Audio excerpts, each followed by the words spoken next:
साबुन से जो मन का मैल छुड़ाएगा। निर्मल मन के दर्पण में वह राम का दर्शन पाएगा। निर्मल मन के दर्पण में वह राम का दर्शन पाएगा। राम नाम के साबुन से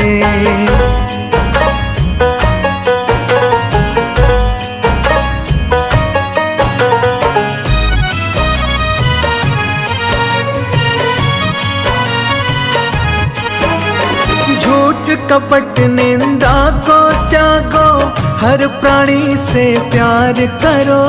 झूठ कपट निंदा को त्यागो, हर प्राणी से प्यार करो। घर पर आए अतिथि कोई तो यथाशक्ति सत्कार करो। घर पर आए अतिथि कोई तो यथाशक्ति सत्कार करो। पता नहीं किस रूप में आकर, पता नहीं किस रूप में आकर नारायण मिल जाएगा।